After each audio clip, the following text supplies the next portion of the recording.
चष्म्याचा विचार करता नवीन स्टाईल पाहिजे, ब्रँडेड पाहिजे आणि परवडणारा पाहिजे तर आजच भेट द्या चष्मा गृहला। इथे तुम्हाला मोफत डोळे तपासणी करून मिळेल।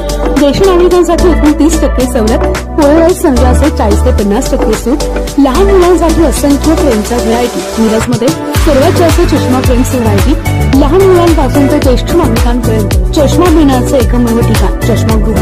आजच भेट द्या। आमचा पत्ता 87 tower, Hira hotel Chowk, market road, Miraj. Mobile number 7030785757। दिल्लीत गाडला भाजपनं 27 वर्षांनंतर झेंडा, पण बालिका अत्याचार प्रकरणी भाजपनं मिरजेत केला नाही जल्लोष। दिल्ली विधानसभेचा आजचा महानिकाल होता। या निकालामध्ये भाजपनं दिल्लीमध्ये कमळ फुलवलंय। 27 वर्षांनंतर दिल्लीत कमळ फुलला असून त्याचा आनंद आणि जल्लोष देशभर भाजप पदाधिकारी आणि भाजप प्रेमी करत आहेत।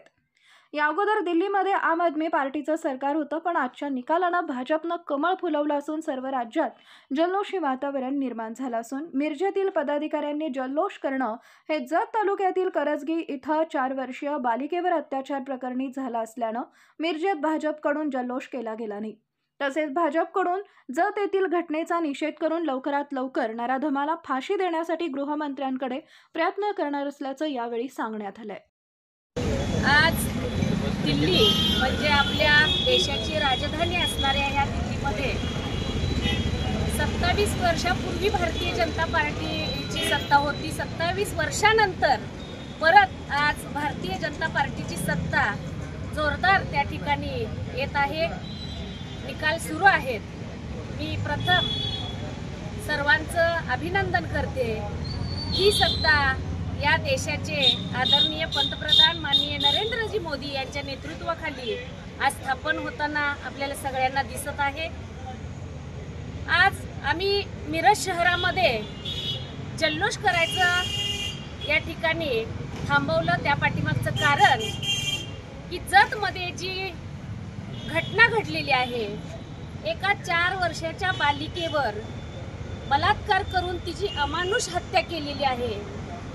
त्या नराधमाला कडकात कडक लवकरात लवकर भर चौकामध्ये फाशीची शिक्षा व्हावी अशी मी सर्व महिलांच्या वतीनं आणि मिरज शहराच्या वतीनं मी आदरणीय देवेंद्रजी फडणवीस साहेब यांच्याकडे मागणी करते आणि ती लवकर मागणी पूर्ण व्हावी, जेणेकरून अशी घटना परत कुठेही घडू नये ही भावना या पाठीमागची आहे।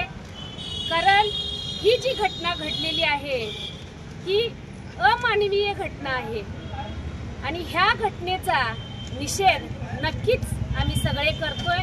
म्हणून ही जी घटना सांगली जिल्ह्यामध्ये घडलेली आहे आणि ह्या सांगली जिल्ह्याचे पालकमंत्री राहिलेले नामदार डॉक्टर सुरेश भाऊ खाडे यांच्या सूचनेनुसार आज हा जल्लोष आम्ही थांबवलेला आहे। आणि परत एकदा माझी फडणवीस साहेबांना विनंती आहे की अशा घटना परत घडू नयेत यासाठी लवकरात लवकर तातडीनं त्या नराधमावर कडक कारवाई व्हावी। आणि भारतीय जनता पार्टी सत्तेच्या मार्गावर आहे आणि एक चांगलं यश भारतीय जनता पार्टीला दिल्लीमध्ये माननीय नरेंद्र मोदी यांच्या नेतृत्वाखाली मिळत आहे। त्याबद्दल सर्व दिल्लीकरांचं अभिनंदन आहे।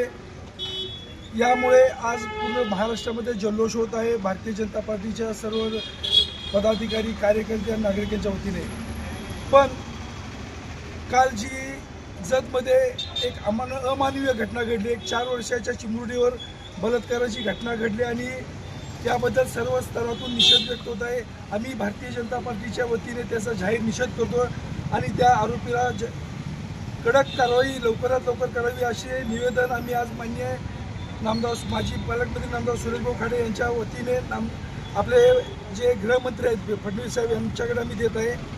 आणि आता जो दिल्लीचा जो सरकार आलेला आहे त्याचा जो जल्लोष आहे माननीय नामदार सुरेश भाऊ खाडे यांच्या सूचनेनुसार आम्ही आज जल्लोष इथं करण्याचा रद्द केलेला आहे। आणि जतमधील ज्या चिमुरडीवर बलात्कार झालेला आहे त्या अमानवीय गोष्टीचा आम्ही आज परत एकदा निषेध व्यक्त करतो।